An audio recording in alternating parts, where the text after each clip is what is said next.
Hi, I'm Ilya Zlotnik, advisor and partner with Vivaldi Capital Management. Welcome to a private placement life insurance conversation with Jordan Katz. Jordan is the CEO and founder of JR Katz, a local insurance boutique that helps wealthy individuals and families with protecting their wealth, minimizing taxes, and protecting against the uncertainty of the future with customized insurance solutions. Jordan, thanks for joining us today. My pleasure. Thanks for having me. Well, you and I have been working together for many years now, helping our clients with all types of insurance needs, along with you working with many Vivaldi advisors and clients. Lately, private placement life insurance, which we'll call PPLI for short, has become more prominent, and I suspect that'll continue. So I thought this would be a good conversation to learn more about the space. But before we jump into that, you've been in the insurance business, I think, your entire career. Yes. Something you're very passionate about. So maybe spend a little bit of time talking about We won't talk about how many years. How many years? Long time.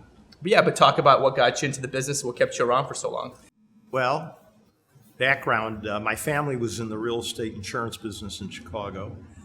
And I have three older brothers, and so I kind of was relegated to the area nobody else wanted to deal in. Mm-hmm. I actually majored in insurance and risk management at the U of I and went into the family business. And then after about 4.5 years, I had an opportunity to go out on my own and start our own firm. And that was a lifetime ago. Wow. That's great. I don't hear many people actually major in insurance. It was unusual. Most of the people in the program, and the U of I had a good program. Most people wanted to go into actuarial work, et cetera.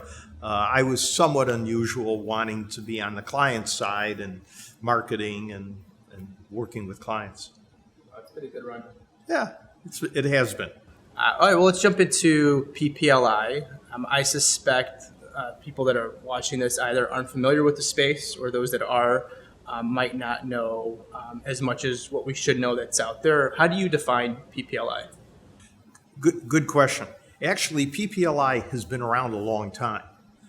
It's only been maybe the last 10, 15 years that it's really gained a lot more traction, and we can discuss why in a little bit. But essentially, private placement life insurance is an institutionally designed product. It is a variable universal life product. It is a non-registered version of what most people would call variable life. And when I say non-registered, I mean non-registered with the SEC, meaning it is only for qualified purchasers. And when a product is non-registered, it allows a lot more latitude to the types of underlying investments that can be utilized. Probably one of the biggest distinctions between a registered and a non-registered variable product is that a registered product has to have daily valuation. We call it mark-to-market daily. Mm-hmm. With a PPLI, or a non-registered variable universal life, it does not require daily valuation. So it opens up a much broader category of types of investments. You'll see alternatives. You'll see private equity, private debts becoming very popular in private placement. You'll have hedge funds, fund of funds, et cetera. So you are able to have a much broader investment platform when you're using private placement versus a regular registered variable policy. Yeah, that typically just uses standard stock and bond mutual. Yeah, you'll see indexes. You'll see commodity funds. You'll see REITs. There are typically one or two REITs maybe in a variable chassis. But yes, typically it's stocks and bonds primarily. Something that can be, a mutual fund equivalent. Yeah. They're called in the insurance world, the funds underneath a variable policy are called separate accounts. Mm-hmm. But essentially, they look, taste, and feel and operate like a mutual fund. Yeah, it's like a regular separately managed account of a mutual funds wrapped around an insurance, or exactly. Yeah. That's right. So when did you first write your first or work on your first PPLI policy? About 24, 25 years ago, I had been part of an organization. We were affiliated. We had our own firm, but we were affiliated with an organization that developed a private placement product. And that's when I first became aware of the ability to use it for high net worth clients, for individuals. The equivalent of PPLI has been around for a long time in the institutional world, meaning COLI, corporate-owned life insurance, very commonly used. But PPLI developed targeting the high net worth individuals starting around 25 plus years ago. And then over that period, as you mentioned a little bit earlier on some of the conversations we've had, you wrote policies, but it really has picked up steam recently. And there's a lot of reasons for that. Number one, the policies that were issued 20, 25, even 15 years ago had a higher expense factor, okay? So due to the competitive nature of things, the cost structure of private placement has come down, number one, and also the ability to have more bespoke or customized underlying investments has made a big difference in the last 5-10 years. And today the carriers, and by the way, there's just a limited number of insurance companies that offer private placement. But those carriers have now kind of opened up the doors to allow clients to recommend and bring in their own advisors to help manage the underlying assets. And what developed over the last 5-10 years is what we call separate account management, SMAs, separately managed accounts for private placement. And we've actually helped onboard managers like Vivaldi so that they have the capacity to locate assets within a private placement. We like to think of PPLI as just the location of the assets. It's a non-taxable location. So you have your taxable bucket, you have your qualified plan bucket, and now you have what we call PPLI. It's a non-taxable structure. It's a non-taxable vehicle for housing those assets. And when you look at it from an economic standpoint, it is extremely cost effective. The overall cost structure over the life of a PPLI contract should be anywhere from 40 to 80 basis points. And that's all, that includes... That's including all the cost of the insurance element, the fee structure, the premium taxes, et cetera. So all the cost of the PPLI. That does not include the management, the management of the investments. So from my perspective as an advisor, when I'm recommending this to a client, I want to think, okay, there's the cost of this insurance vehicle that you said, the 40 to 80 basis points, which is not high, and it sounds like significantly lower than what it was 25 years ago, against what the cost savings would be from taxes on some of these investments that we put our clients into. So talk a little bit about that delta or that spread. Excellent. Just so you understand, private placement is not about the insurance. Okay, it is about income tax mitigation and the ability for long-term. And by the way, it's widely used in a wealth transfer scenario. In other words, using housing assets inside a life insurance contract, and that insurance contract is owned by a dynasty trust, a multi-generational entity. That's an extremely powerful tool, okay? Remember, there are three distinct tax advantages that life insurance, properly designed, life insurance can offer. One, the death benefit is income tax free. Secondly, the cash value, the asset value and the growth accumulates in a tax deferred environment. And then the third leg of the stool, if you want to call it that, is the ability to access the policy value in the future without paying income tax. And that's kind of a nuanced aspect to it that a lot of people are not as familiar with. So You have tax-free death benefit, tax-deferred growth, and potential non-taxable access to the policy value in the future.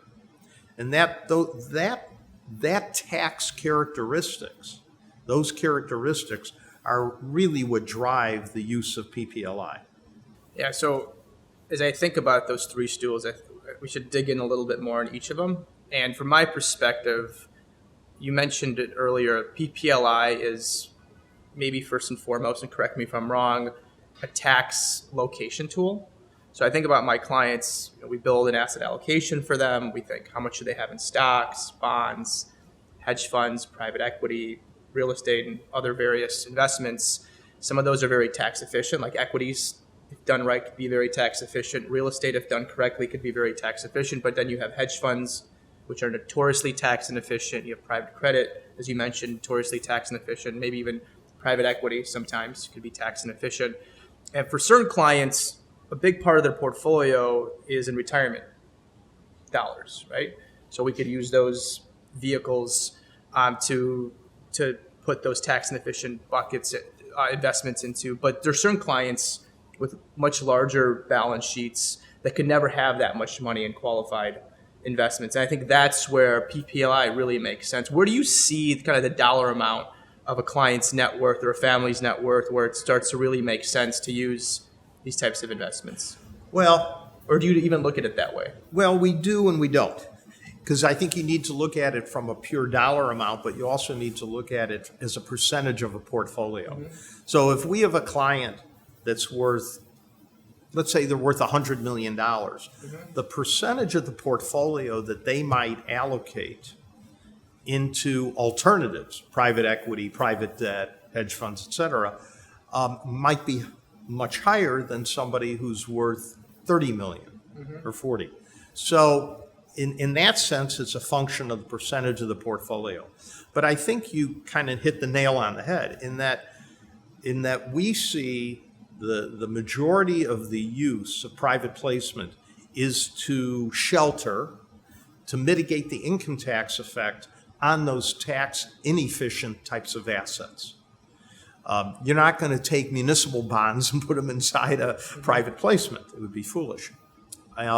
But you will take private equity, private debt, et cetera, and house those, okay? And again, it's, the investment advisor that has the capability today of using the private placement life insurance or the private placement annuity, being able to use those as a location for housing certain types of investments gives a much broader, capacity and a much greater tools to work with to be able to use that and allocate certain types of assets into those vehicles. It adds a tremendous amount of alpha because of the fact that you're mitigating the income taxes. Yeah. And alpha oftentimes is used in the sense of investments, which isn't always guaranteed alpha.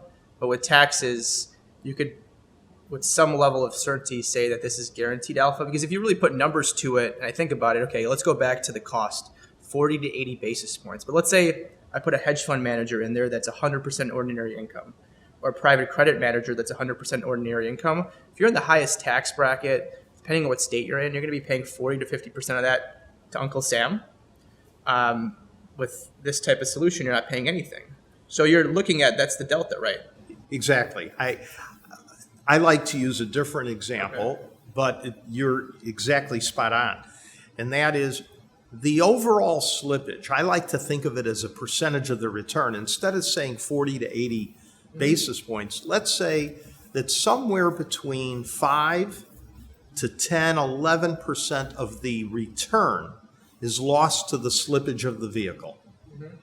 Versus in the best case scenario, what is a client? 23.8?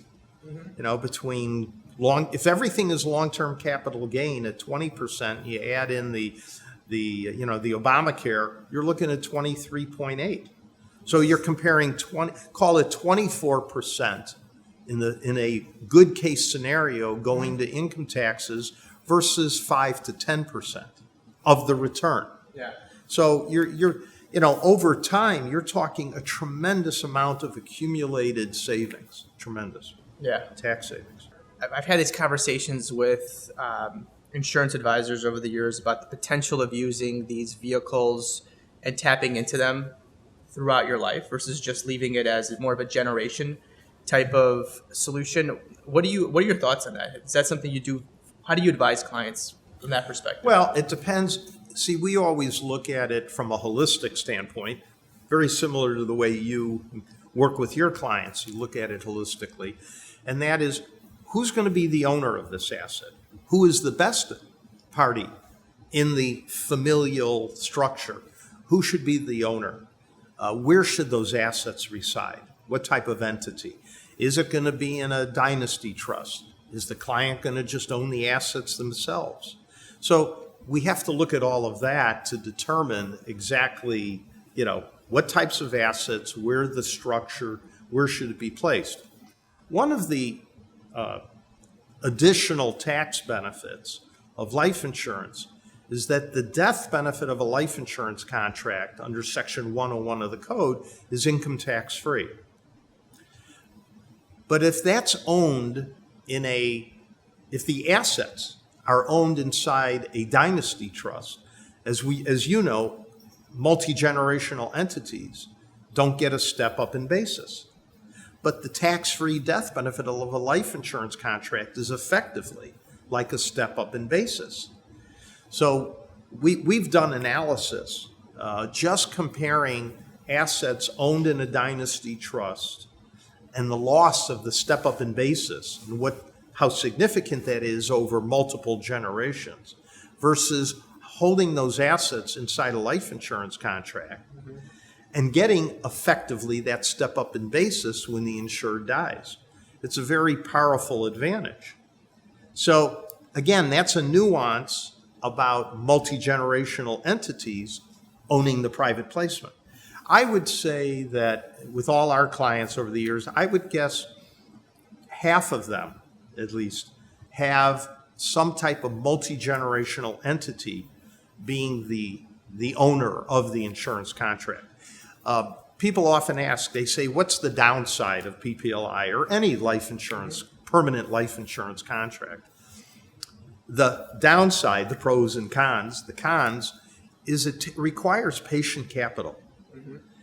I tell clients and prospective clients, do not go into private placement. If you're not willing to let the assets sit inside, you can change the underlying assets with no tax effect, okay? But don't start pulling money out of the contract for at least 10 years, ideally closer to 15. Because I like to think of the analogy as a freight train. A life insurance contract, whether it's PPLI or not, it's kind of like a freight train. It's slow to get going, but once it gets going, it's very powerful because of the tax-free nature of the accumulation over time. And that's why I say to clients, look at the PPLI as part of a wealth transfer plan, and if not, if it is something that you would want to tap in the future, okay, whether it means pulling it out to give to the next generation, okay, at a later time, or for yourself, plan on not touching it for at least 10 to 15 years. And we model it that way. So if a client says, well, gee, I understand the advantage of using it on a pure accumulation basis, but how do I tap into those assets if I want to 15, 20 years down the road? And we model that, and we show them how they can access that value. So for instance, let's say we have a 50-year-old client that has the capacity to put in, a block of money over a period, and you typically fund PPLI anywhere from 2 to 5 years, typically, because you want to get it in there working as quickly as possible. And what we'll do is we'll demonstrate the ability to pull out 90 to 95% of the accumulated value in the future. Mm-hmm. We always leave enough behind in the policy to carry some minimal death benefit as long as the person could possibly live. because that's how we avoid any tax effect. We want to avoid any recapture. So a properly designed PPLI contract, the policy should eventually pay a death claim. And as I always describe it, as long as there's $1 of net death benefit being paid when the insured dies, then you have no tax effect. Yeah, when you kind of lower the value of the insurance, the cost of it goes down significantly. So it's Correct. easier to carry over time. Yeah, if you ever see the way we design, again, I used to use the expression, a properly structured PPLI contract, you'll see that the difference between the death benefit and the cash value, that difference is called the net amount at risk. And what we try to do is lower that net amount at risk as quickly and as much as possible. And that's how we reduce the slippage, because the insurance company is only assessing mortality expense based on that net amount at risk. So let me give you an example. Let's say you have $1 million death benefit policy and the cash value is $200,000. There's only $800,000 of risk to the carrier. Because when the death benefit's paid, if it's $1 million of death benefit, $200,000 of it is the client's cash value. So they only assess mortality expense on that $800,000. Now, imagine you design a PPLI, you put in $5 million over 4 years, $1.25 million a year for 4 years. And 20 years from now, it's worth, I'm going to make it up a number, $25 million. Okay? The net amount at risk at that time, the cash value is probably, if the cash value is $25 million, the death benefit might be $27 million. Okay? Or $26 million. So you've only got $1 million or $2 million of risk. Well, the cost of that, even if you're 90 years old, is so minimal compared to the massive amount of money in the contract. Makes me think, as an advisor, there's these structures that have been granted by the government, and if you really understand them, how remarkable they can be from a wealth management perspective, and this is one of them specifically, is You're not really paying that much for life insurance. You're just creating a vehicle that's protecting the family from paying income taxes and being able to pass that along, if structured properly, effectively tax-free for multiple generations. Yep. So it's a powerful tool, again, properly designed and properly managed. Yeah. And we've seen some incredible designs, where the client's netting, the net is about, where they've only had maybe 4 or 5% of the entire funding or the entire return lost to the slippage of the insurance contract. That's highly efficient. Highly efficient. So we've talked a lot about the pros of private placement life insurance. What are potential cons, potential concerns about regulatory changes in the future? What do you think about that? It's a good question. Yeah. I mentioned the one con, which is you need patient capital. This is not a short-term strategy. I would say the other, as far as regulatory, the tax law that these are based on is long-time solid tax law. Okay, there is nothing aggressive in these types of designs. Now, there have been some aggressive uses of PPLI. Some of it has been offshore PPLI, which we do essentially no offshore. Why would somebody want to do an offshore contract? Because they may want to do something more aggressive than what the onshore companies will allow or the onshore tax status would allow in terms of the underlying types of investments. There are two main issues dealing with private placement. One is called diversification. There are very clear guidelines as to the amount of the diversification that needs to be within the contracts. It's easy to satisfy. It's not a hard one at all. The main issue is investor control. The client cannot dictate which assets to buy and sell. So I'll give you an example. The client can hire an investment advisor to manage the funds. They can prescribe the types of investments. They can get reasonably detailed into the investment policy statement and what that includes. But what they cannot do is tell the advisor who's managing those PPLI assets, they can't say, sell Microsoft and buy Apple. You can't do that. Okay? They cannot have undue influence over the selection of the underlying investments. There has to be enough arm's length, okay, so that it is not deemed to have investor control. Mm-hmm. You want to avoid investor control. Now, the other alternative to using a separate account management approach is using what they call IDFs.